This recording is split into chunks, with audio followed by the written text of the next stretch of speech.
有了这个电话，不管是什么都能送货上门。胖虎和小夫差点被高铁撞飞，大熊竟然进入了照片里的世界，这到底是怎么回事？那天妈妈又想让大熊和蓝胖子去跑腿买东西，可是他们俩谁都不愿意去。大熊突然想到，现在吃的都能送外卖了，那他们怎么就不能点个送货上门呢？蓝胖子刚好就有这个外送电话，只要转动拨号盘打出电话，就可以把任意东西都送上门。蓝胖子用电话叫来了文具店的店员，然后成功拿到了妈妈要买的信封。大熊意识到了这个电话的便利，于是又打电话点了一本最新期的漫画。这次给他送货上门的甚至都不是书店老板，而是漫画社的总编辑。这个电话也太厉害了吧！然后蓝胖子又告诉大熊，这个电话不只是能送货而已哦，你想要送个人上门也是可以的。大熊马上打电话，希望把静香送来。然而静香现在发烧了，正在卧床养病呢，现在被外卖电话强行召唤了过来。大熊可真是心疼坏了。妈妈让大熊帮忙去寄信，大熊又想让外送电话把邮筒送到家里来，没想到这么无理的要求竟然也实现了。碰巧路过的无辜大叔因为这个外送电话的召唤，居然真的把邮筒给连根拔起送了过来。接着蓝胖子又在电视里看到了铜锣烧什锦塔的广告，他的口水都要流下来了。但是现在去店铺里排队的人特别多，他就打算用外卖电话找个人帮忙排队跑腿。不久之后，铜锣烧什锦塔果然被送货上门了。然而给他送货的是个超级粗鲁的胡子大叔，大叔把外卖箱一扔就走人了。蓝胖子打开箱子一看，铜锣烧什锦塔全部都被摔成了一团，蓝胖子只能哭着捡起来吃掉。这和普通铜锣烧也没什么区别了吗？妈妈突然发现他要寄的那封信忘记贴邮票了。大熊得知这封信是要寄给北海道的阿姨，竟然还想打电话直接把阿姨召唤过来。蓝胖子赶紧拦住他，不要用道具给别人添麻烦啊。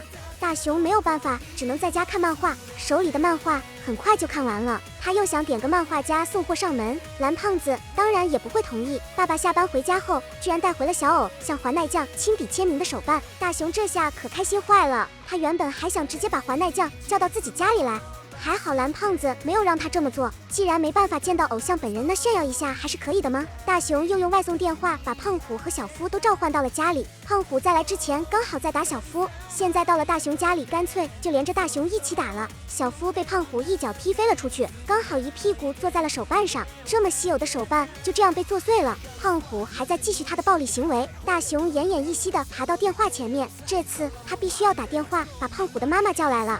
最后还是胖虎妈妈才能治得住胖虎，大熊和蓝胖子都得救了。蓝胖子还想打电话叫医生上门来看看，反正大熊是已经受够了这个电话的苦了呀。之后的某一天，爸爸去上班却没带重要文件，于是打电话让蓝胖子送过去。这次蓝胖子没有用竹蜻蜓，而是拿出了一把弓箭，他朝着空中射出了一箭。爸爸也刚好拿着靶子在窗口等着，于是蓝胖子就跟着弓箭的轨迹瞬间来到了爸爸的面前，这样的速度可比竹蜻蜓要快得多呀。然后蓝胖子又利用另一个颜色的靶子迅速回到了家里。大熊对这个道具非常好奇，其实这一套弓箭叫做运送箭，只需要事先把靶子放置在目的地，然后再射出相同颜色的箭，使用者就能被箭带去目的地了。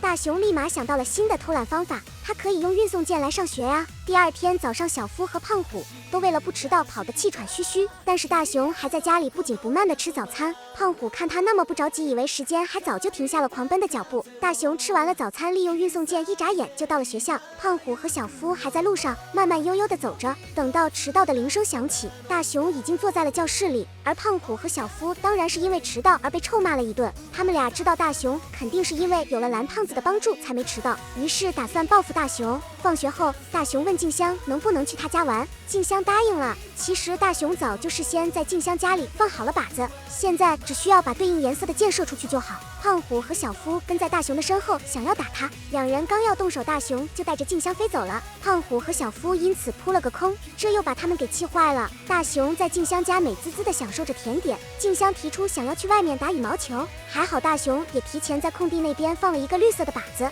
于是他们又用运送箭飞到了空地里。另一边，胖虎和小夫直接找到了蓝胖子，目的当然是为了找他要剩下的那些运送箭。蓝胖子怎么可能答应呢？可是如果有很多铜锣烧的话，那也不是不行吗？小夫让妈妈把黑色的靶子带回家去，然后打算和胖虎一起去其他颜色的靶子那里看一看。这时候，大熊和静香已经在空地里打起了羽毛球，根本就没人发现角落里的绿色靶子被狗狗给叼走了。胖虎射出了绿色的那支箭，他们根本不知道目的地在哪里。没想到那个靶子被狗狗扔进了河里，那他们也只能在河里降落了。胖虎和小夫浑身都湿透了，现在又只能先去小夫家里换衣服。胖虎再次射出了黑色的那支箭，然而现在小夫的妈妈正在院子里做饭，而且还把那个黑色的靶子拿来当锅垫了。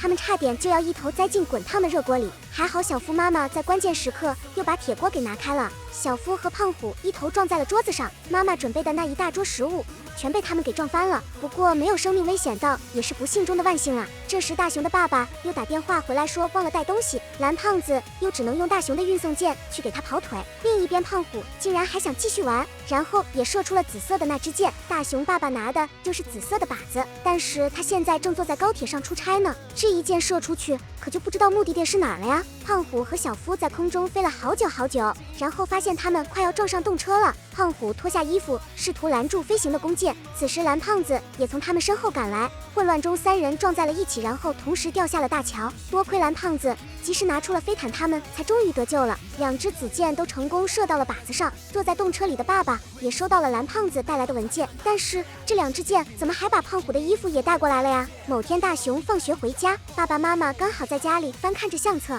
那些照片是去年全家一起出去玩的时候拍的。爸爸妈妈突然发现照片里的大熊手里拿着的望远镜现在好像找不到了，仔细一回想，应该是根本没有带回来。妈妈又因为丢三落四臭骂了大熊一顿，大熊也非常委屈。既然如此，蓝胖子就拿出了照片潜入观测器，有了它就能够进入照片里，他们只需要进去看看望远镜被忘在哪里就好了，因为在照片里遇到自己会非常麻烦。蓝胖子特意把照片的画面往旁边调了调，然后他就和大熊一起进入了照片里的世界。照片里的大熊在爬树时还拿着望远镜，于是他们又进入了下一张照片里。这张照片里的大熊正要去抓蜻蜓，爸爸在一旁拍照，突然有一只蜜蜂飞来，爸爸被吓得大叫，蓝胖子和大熊也被吓得跑出了照片。然后他们又进入了下一张爬山登顶的照片。这一张照片里大熊没有拿着望远镜，但望远镜其实是在蓝胖子手里。大熊从蓝胖子手里接过了望远镜看风景，然后妈妈又叫他们下山去湖边玩。这张照片的内容就只有这些，大熊和蓝胖子又只能继续进入下一张湖边的照片。静香在这时刚好来大熊家里玩，大熊和蓝胖子就带着他一起进了照片里。这张照片里的大熊正湖水里捞鱼，望远镜就放在不远处，树丛里突然出现了一只猴子，原来就是他把望远镜给偷走了。现在唯一的办法就是追上猴子。蓝胖子拿出了可以在水上漂移的马达脸盆，然后三个人都跳进了脸盆里开始狂飙。追上猴子之后，蓝胖子又拿出了投掷套索，猴子手里的望远镜成功被他抢了回来。到了现在，蓝胖子才发现，其实那只猴子惦记他们的望远镜已经很久了。之前的几张照片里也有拍到猴子的踪迹，那些藏在暗处的诡异眼睛就都是猴子在偷窥他们。现在望远镜是找到了，好不容易来了这么美丽的地方，不玩个过瘾再回去不就亏了吗？于是三人又用马达脸盆在湖里玩起了冲浪比赛，然后一直玩到了夕阳西下才打算回家。离开时，蓝胖子问大熊，你把望远镜放哪里了？大熊这才发现他把望远镜放在石头上忘记拿了，他正要跑过去拿，去脚下一滑摔飞了出去，望远镜竟然被他一脚踢进了湖水里。哎，这下望远镜算是彻底找不到了呀。好啦，本期问题，你平常喜欢点外卖吗？欢迎大家留言点赞和关注哦，咱们明天见。